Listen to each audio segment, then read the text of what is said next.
Polling stations have just closed across the autonomous region with a turnout estimated at 80%, as we just said. Now, most people in the province refuse to recognize the post-coup government in Kiev and were given two outcomes to choose from. Now, number one, Crimea remains part of Ukraine, but with greater autonomy, including separate citizenship and an independent legal system.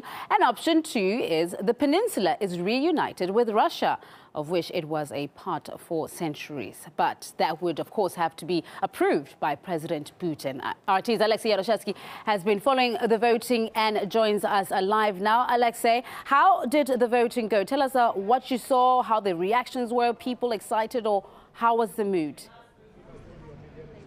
Well, it has been relatively calm here during the day. Indeed, the polling stations have already closed in this historic referendum with two questions on the ballot paper, whether Crimea would join Russia or whether it would enjoy a larger autonomy within Ukraine, reverting to the 1992 constitution.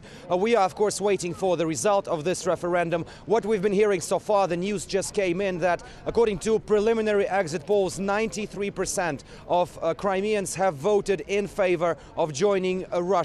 Now, also, we heard from the peninsula's Prime Minister, Mr. Aksyonov, that the voter turnout has exceeded 70%, which is unprecedentedly high for this part of the world, for Crimea in particular. We've also heard no major violations coming from international observers who've been monitoring this election. Of course, this is this referendum. Sorry, of course, this is a very sensitive issue here. In the last 24 hours, I've been here. I've talked to the people, and in reality, I've only met very few who said that they want to stay as part of Ukraine with a large autonomy. Most of them have been saying in favor of Russia. But we here to talk about the referendum itself, how it's been proceeding. We're joined live by Tatiana Zhdanok, member of the European Parliament. Thank you so much for joining us here. You've been monitoring this election, you've been participating this referendum. What can you tell us? Has there been any violations? What have you seen? Our team has visited 9 polling stations, not only in Simferopol, but also in Bakhchisarai, mostly populated by Crimean Tatars. And while in Simferopol, in 3 or 4 polling stations at 10 o'clock, there was even more than 50% of attendance, with the queues before stations were open.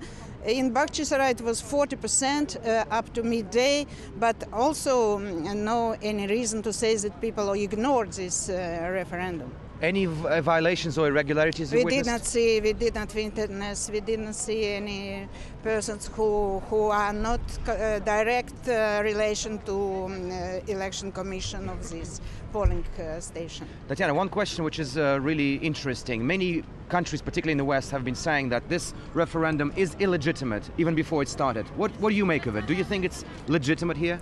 You see, the best way to answer this question and these doubts is to cite the opinion of the International Court of Justice as of 2010 regarding Kosovo, and I am citing general international law contains no applicable prohibition of declaration of independence.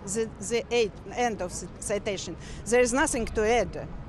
So we must avoid double standards, what I am seeing very often when dealing with European politics. Double standard cannot be applied to different parts of Europe. Neither Scotland, neither Catalonia, neither Kosovo, neither Crimea. Thank you so much. Thank you for your opinion. This was Tatiana Zhdanok, member of the European Parliament.